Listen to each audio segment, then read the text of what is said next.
السلام عليكم ورحمة الله تعالى وبركاته. كما عودتكم دائما على السهل والبسيط والاقتصادي في نفس الوقت، وشي حاجة اللي هي راقية في المكونات وبسيطة في طريقة التحضير. حلوتنا اليوم جد مميزة، فقط تتبعوا معي المقادير وطريقة التحضير. غادي نحتاج ان شاء الله هنايا بالنسبة للمقادير. اول مكون الزبدة. هنا غادي نحتاج 100 غرام ديال الزبدة اللي تكون في درجة حرارة الغرفة. يعني يمكن لكم تخدموا بزبدة حيوانية او نباتية اللي متوفرة عندكم. غادي نحتاج هنا 3 ملاعق طعام من السكر اللي كيكون سكر ثقيل او سكر رطب. غادي نحتاج هنايا 2 المعالق كبار ديال الياغورت باي نكهه متواجده عندكم، و2 معالق كبار ديال الحليب اللي يكون في درجه حراره الغرفه. وهنا غادي نحتاج كذلك الخميره الكيميائيه، غادي نحتاج منها نصف ملعقه صغيره فقط من الخميره الكيميائيه. وبالنسبه للدقيق هنا غادي نحتاج 300 غرام، كتبقى الدقيق حسب النوعيه وحسب يعني الخليط. يعني هنا 300 غرام، ولكن ماشي بالضروره تقدر تهز معاك اكثر كما تقدر تهز معاك قل. بالنسبه للطريقه كنوضع المكونات كامله هنا. الا قدرتي تخدميها بالطراب يمكن لك، ما كانش خدمي السكر هو السنيده ومن بعد ضيفي ليه باقي المكونات. هنا بالنسبه للدانون او الزبادي انا خديت بنكهه الموز، حيت ما كانش متوفر عندي هادشي اللي كان متوفر عندي. فانتم خذوا بالنكهه الطبيعيه او بنكهه الفانيلا. واللي ما بغاتش دير دانون يمكن ليها تعوض دانون هو والحليب ببيضه كامله. يعني ديري بيضه وحده وما ديريش لا دانون لا الحليب. فالحليب كيعاوننا في طريقه التشكيل كما غتشوفوا من بعد، حيت لما درناش الحليب غتبقى العجينه كامله كتفتت، وبالتالي ما غنقدروش نشكلوها نهائيا. انا كنبقى نضيف الدقيق بالتدريج. فالدقيق كما قلت لكم هي 300 غرام، ولكن ما كنبغيش نقول يعني راه المقادير الدقيق راه بمقدار اللي هو مضبوط او مقدار اللي هو قار، فكيبقى حسب النوعيه. سورتو بالنسبه للمبتدئات، فالا كنتي كتخدمي بواحد النوعيه فاحتفظي بها حتى تطوعي يدك في الخدمه، ومن بعد يمكن لك تغيريها باي نوعيه اخرى. فبالنسبه لي انا بزاف البنات كيسولوني على نوعيه الزبده ولا نوعيه الدقيق كنخدم بهم. ما عنديش نوعيه معينه، انا صراحه اي حاجه طاحت في قدامي في يدي راه كنخدم بها، الحمد لله كتصدق. ولكن كما كنقول لكم يعني حتى طوعي يدك في الخدمه. هذا هو القوام، خاصها تكون قاصحه العجينه ما تكونش رطبه نهائيا. وبالنسبه للحشوه فانا غادي نحشيها اليوم ان شاء الله بالتفاح. كنغسلوه مسبقا وكندوزو فواحد الحكاكه اللي كتكون غليظه. بزاف التعاليق كانوا جاوني مسبقا علاش كديري التفاح بالقشره ديالو. فانا كنغسلو مزيان البنات، ديروا في واحد البانيو عمروه بالماء وديري فيه قطرات اما من الخل ولا بيكربونات الصود ولا شويه نقيطه صغيره ديال الجافي. وراه يعني بزاف البنات قالوا لي لا راه القشره كتبقى فيها بزاف المواد الكيميائيه. الحمد لله حنا ديما دايرين حتى حاجه ما وقعت لينا. هنا بالنسبه للتفاح انا خديت تقريبا 250 غرام، ضفت ليه 2 المعالق ديال السكر وضفت ليها ملعقه كبيره ديال الزبده. وهنايا نقصت من السكر علاش حيت ضفت هاد الشوكولاته الخاصه يعني اللي كنديروا الوليدات مع الحليب باش كتعطينا واحد اللون وكتجي الحشوه اللون ديالها يعني شويه مقبول. حيت لا الا هنا الا خليت التفاحه هكاك مره يعني ما كيجيش اللون ديالو كما كنبغي. فانا ضفت ليه هاد الشوكولاط الخاص يعني بالحليب. الا ضفتوا الشوكولاته المره ضيفوا السكر، زيد السكر.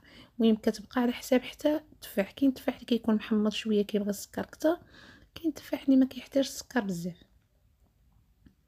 صافي العجين ديالي ما بين فاش صايبت الحشوه وبردت ليا وما بين يعني الوقيته اللي بردات راه كانت يعني العجين راه ترخفات ليا وطلقات ولات بحال مدلوكه. كنرش سطح العمل بالقليل من الدقيق. بالنسبه للمبتدئات ديما رشي بالمايزينا اولا بنشا الذره، ما ترشيش بالدقيق حتى ما كتكونش باقا الانسان كيكون باقا ما ميتريزاش، يعني باقا ما عارفش الكميه الدقيق اللي خاصها تدخل.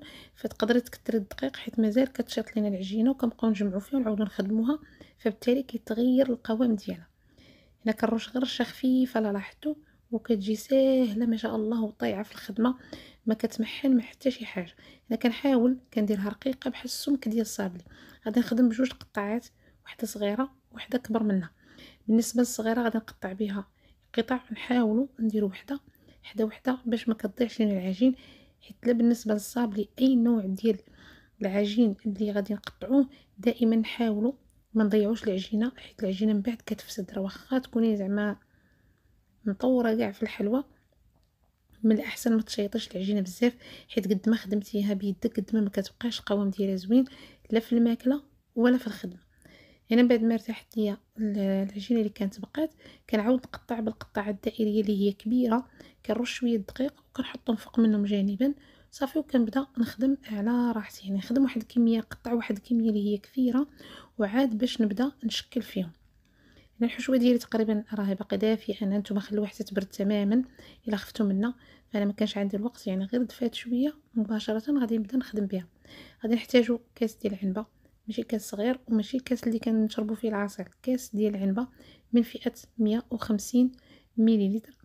وهنا كناخذ قليل من الدقيق كنوضعوه في الراس ديال الكاس باش ما كتلصقش لينا العجين، يعني ملي كنبغيو نحيدوها من الكاس. وهنا كنجيبو دوك القطع اللي كيكونوا صغار، كنحط وحده على وحده، يعني وحده ضروري تكون على وحده كما شفتوا. وهنا تقريبا درت 5، السادسه كنوضعها في الوسط بحال الطريقه. من بعد كنجيب القطعه الكبيره وكنضغط غير واحد شويه بيدي، سينو راه تقطع لكم مع الكاس، وكنرش شويه دقيق وكنوضعها فوق سطح العمل. الا ما بغاتش تجبد لكم مشيو معها غير بالعقل، راه هي كتجبد بسهوله. سورتو المهم الحبه الاولى، الحبه الثانيه غادي يسمح لكم واحد شويه حيت الكاس كيكون يعني باقي ما شربش داك الدقيق، يعني غير كتفوتوا جوج حبات من بعد كيتلبس مزيان. حيت فيما تبغي تخدمي شي وحده حاولي دوزي في الدقيق صافي، ما كتبقى تلصق حتى شي وحده. نتوما غادي تلاحظوا بنفسكم في الفيديو، يعني في الاولين كانوا كيلتصقوا شويه صافي، غير شوفوا كيفاش بدا كيلصق الدقيق، يعني قد ما انت كتخدمي والدقيق كيلصق في الكاس وبالتالي العجينه ما كتبقاش تلصق. شوفوا السمك ديال العجين، يعني واخا درنا ديك خميره راه ما كتاثرش بزاف، فقط باش كتجي خفيفه العجينه من الداخل وكتجي مهويه، يعني ما كتجيش مدقسه من الداخل.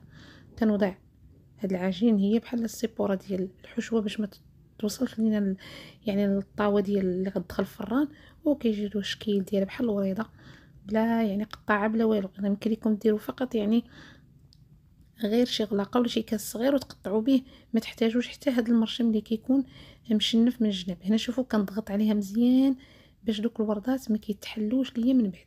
صافي غير كنثبتها، شوفوا كتهز بسهوله. علاش؟ حيت الكاس راه شرب الدقيق. هنا كنوضع الحشوه في الوسط كما شفتوا، كيجي اللون ديالها رائع بحال راه حنا دايرين فيها التمر، وكيجيو فيها حتى دوك القشور ديال التفاح ما شاء الله كيبقى اللون ديالهم زوين ملي كيتعزلوا على التفاح، وكيجي حتى القرمشه ديالهم في الماكله كتجي زوينه. هنا كنحط وحده على وحده كما لاحظتوا،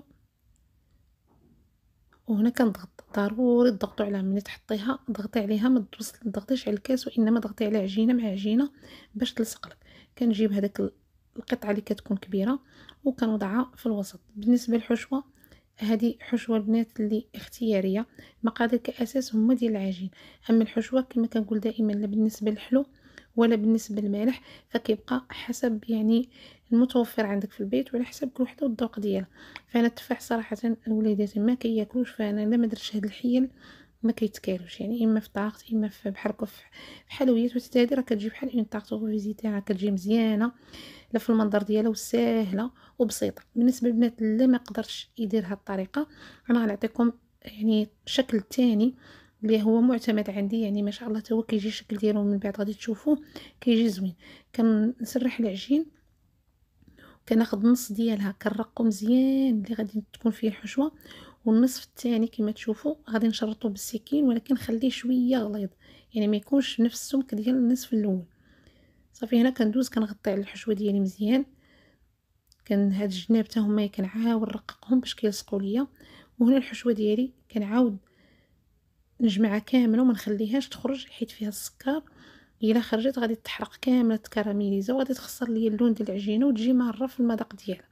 شوفوا معايا ما شاء الله كيجيو دوك السميطات من بعد ملي كيتحلوا في الفران كيجي المنظر ديالهم واعر.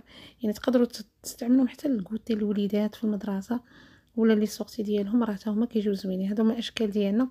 انا درت لهم شويه ديال الجنجلان من الفوق يعني فقط باش نزيدهم واحد المنيطور، ومن بعد اللي بغى تضيف اي نوع من المكسرات، حتى المكسرات راه كيتواتوا معاهم بشكل اللي هو مزيان.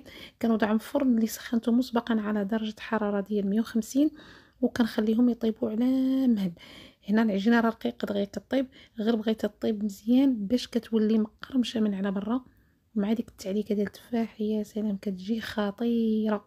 ديجا ملي كتكون طيب راه كتجي واعره. نسيت ما قلتش لكم التفاح اللي بغات تنسمو بالقرفه يمكن ليها تنسمو، فانا يعني بغيت نخليه هكاك ناتورال، يعني يحتفظ بالنسبه ديالو فقط انا غادي ندوز باش نقسم معكم حتى تشوفوا القوام ديالها كيفاش كيجي من الداخل. كيجي المنظر ديالها زوين بحال درناها في اون مول ولا ما درنا يعني لا في المول لا حتى شي حاجه، غير الحمد لله بيدينا نقدروا نخرجوا شكيلات اللي هما زوينين مقرمشه من على برا، وجات شنو نقول لكم واحد التعليكه واعره من الداخل. فكنتمنى الفيديو ديال اليوم البنات يكون الاعجاب ديالكم. الى عجبكم طبيعه الحال لي لايك راهم قلال والبارطاج راه هو قليل.